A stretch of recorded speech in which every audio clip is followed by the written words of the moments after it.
For me, homeschooling was not an epic battle between the forces of good and evil. Homeschooling was an epic battle between being very driven and motivated and being way too tired to get anything done.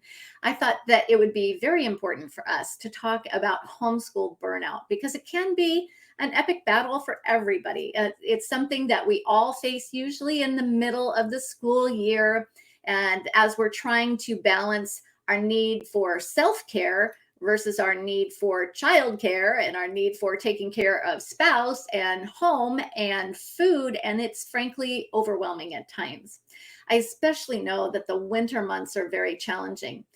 I don't know if you know this, but February, January, those are the number one times of burnouts for all teachers, whether you're homeschooled or in public school teaching or private school teaching, it doesn't matter. It's when we all have difficulty holding it together. So I thought what you would appreciate today is to talk through some burnout busters. My name is Lee Binz, and I'm the homescholar, and I'm eager to help you to renew your confidence in homeschooling as we beat the feeling of being tired together. So burnout buster number one is to put your weak areas first. Whatever you've identified with your weak area, maybe it's organization or getting food on the table or I can't teach math, or whether it's your child's weak area, math, science, foreign language, whatever, you want to put weak areas first. Now you put it first in terms of your time, but also in terms of your money. So what does that mean? It means that your weak area is the first thing you do each day. It's your number one priority each day. It's the thing you always do no matter what happens each day. It also means it's first in terms of your money. Okay. It's the first curriculum that you buy, but in the middle of the year, if things are going badly, it's also the curriculum you're willing to throw out the window and buy a new curriculum for it. Okay. So you want to make sure that this is your number one priority is your weak area, because your strong areas, they're going to take care of themselves. If you love music, you're not going to forget to teach music. If you love English, you're not going to forget to teach writing. It's the subjects that you don't like. That's where you need to invest your money and your time. Burnout buster number two is to have a morning meeting. This is something I talk about all the time. I don't know if you've heard me talk about it before, but I tell you what, having that morning check-in, and it doesn't even have to be the morning, once a day, checking in with your child. Here's what your assignments are. Here's what I'm expecting of you. Your last math test, I don't know. Let's talk about that. Here's your vocabulary words. Do you know what these four things mean? And all of that can take maybe 10 minutes, maybe 15 minutes. It's amazing how centering like that can really set you up for success for the rest of the day. Okay, burnout buster number three is to slow down and take some time to relax, have a cup of tea, have a cup of coffee. We forget our need for self-care. We forget that homeschooling is frankly exhausting. I always thought I had perfected the art of reading aloud while completely asleep. I mean, it's exhausting, right? So make sure that you start your day with some time to yourself, that you spend some time having a quiet time, especially if you're a Christian. Having that morning meeting with God can make a huge difference. But just start off with a time of reflection each day. And in the middle of the day, try to renew yourself with another. It's like recess, right? For adults, where you have just your cup of coffee to make sure that you are taking care of yourself as well as taking care of your children. I think for me anyway, coffee is like an indicator of whether I have a proper amount of margin in my life. Everyone needs time in their day with unscheduled downtime. And that's what my cup of coffee was for in the middle of the afternoon. And so I encourage you to do that as well. If you don't have time for 15 minutes to sit down and just be with your own thoughts, then that can really lead to worse burnout and feelings of fatigue and exhaustion. Okay, burnout buster number four, closely related, is to invest in self-care. You may not know this about me, but I'm actually an RN. And so I'm very well aware that when human beings become over fatigued, emotionally or physically fatigued, they can actually become ill. So you want to make sure that you are prioritizing what's most important for your own self-care and not become overly tired or overly frustrated. I think one of the problems homeschoolers face, homeschooler parents in general tend to be caregivers. That's what they love to do, which is, I'm a nurse, I'm a homeschool teacher. These things are very closely related. We're caregivers, but it is possible to give too much of yourself away, leading to that fatigue. So you want to spend time making sure that you're taking care of yourself. Okay. Burnout buster number 5, make sure you move more. Give yourself PE is what I'm saying.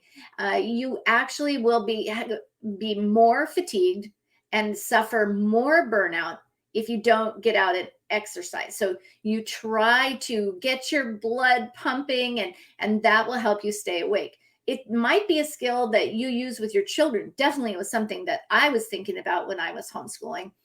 When they would start to wear down, okay, go outside and shoot hoop. Okay, go out and ride your bikes. I want you to go at least 3 laps around the block, anything to get their blood moving. Well, the same thing is true for us. Exercise actually battles fatigue. Exercise makes you more effective at your job. So set aside some time to exercise, either before school or middle of the day or with your children doing PE. Even if you can't, exercise or go to the gym, you can still take a walk together. A brisk walk, no matter how long or how short, can really help make the difference between staying awake and melting into a pool of tired. Okay. All right. Burnout buster number 6 is to vary the routine. You want to make sure that, you get the seat work done, the things that require you sitting at a table with a pencil, math, for example. But you want to alternate those with things that use maybe the different side of the brain, right? So here we do our artistic thing, and then the next thing we do is our math thing. And then here we do our science thing. And then here we do our more creative music thing, right? So you're trying to vary the sides of the brains that you use. And then you're also trying to vary seat work with active work.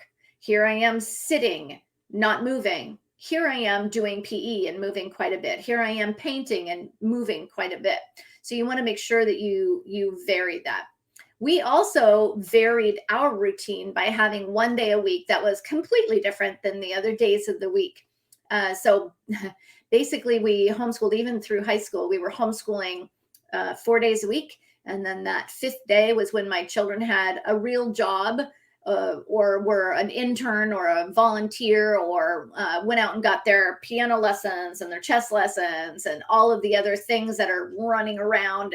And I would cram all the outside of the house stuff into one day. And 4 days a week, we were sitting there doing our work, conscientiously for the other 4 days. And we were able to do that and be very successful, even though we were homeschooling 4 days a week.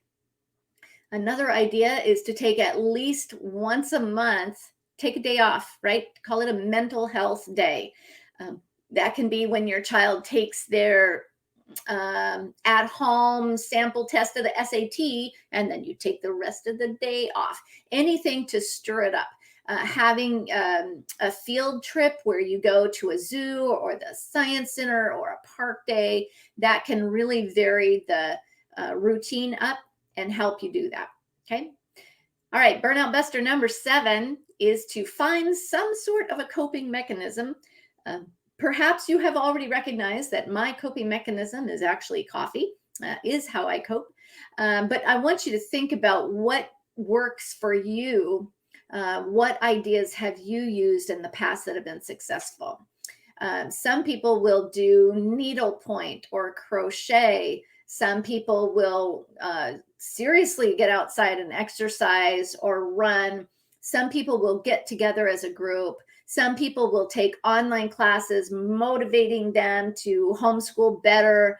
There's a lot of different things that you can do to make sure that you have become a successful home educator. So I just want you to think about all of the things that you can do to beat this tiredness. A lot of those are things that maybe you started doing in the fall, but you just need to remind yourself, oh, yeah, this is important. I lost track of that. Mental health, who knew we had to prioritize that, right? So I want you to think about how can you regain your sense of calm and confidence in homeschooling. And a lot of it means you're taking care of yourself and not overworking yourself and your children. Okay. You can relax and still have an excellent homeschool with excellent results. I hope that you find that encouraging. If you would like to, I'd love for you to share some of your uh, tips that you've used with your own homeschooling. How do you make sure you get back into a place where you're not overly tired? All right. Have a great day. Take care.